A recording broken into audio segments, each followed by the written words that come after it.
खेजड़ी के लिए अपनी चिंता जताई, लेकिन साथ में ये कहा कि सोलर हमारे लिए बहुत जरूरी है।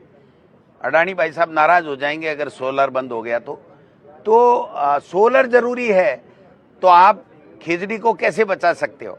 और अगस्त में अगर साधु संत महात्मा मिले थे तो उनको वहां पर जो है वो आंदोलन करने की और आमरण अनशन करने की नौबत क्यों आई।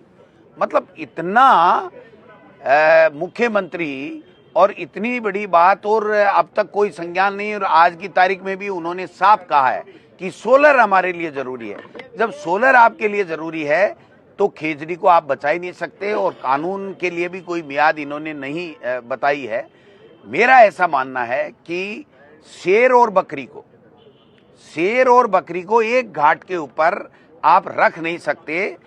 अगर दोनों एक घाट पे होंगे तो शेर तो बकरी को खाएगा।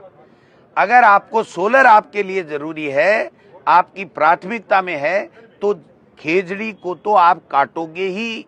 ये जो ड्रामा करने का काम मुख्यमंत्री जी ने किया है वो मैं समझता हूं कि बिल्कुल जनता को भ्रमित करने के लिए किया है। ये सरकार तो भ्रम के आधार पे ही बनी और भ्रम में ही जी रही है। कोई भी आंकड़ा, जो जितनी बातें बोल रहे थे वो सारी की सारी महामहिम राज्यपाल के अभिभाषण में लिखी हुई थी। जब वो लिखी हुई तो क्यों टाइम वेस्ट किया पूरे प्रदेश के लोगों का, आपका हमारा।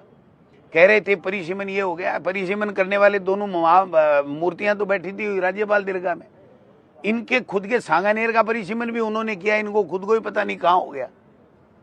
तो आप समझ सकते हो कि जो ये सारी बातें हुई हैं वो केवल भ्रमित करने वाली, असत्य बातें, झूठी बातें, कपोल कल्पित बातें, और केवल दिल्ली की पर्ची के आधार पे प्रधानमंत्री जी का नाम और उनकी योजनाओं की बात करना तो इनके लिए मैंडेटरी है। जैसे आदमी के लिए पानी, वायु और जरूरी है, वैसे जरूरी है इनके लिए।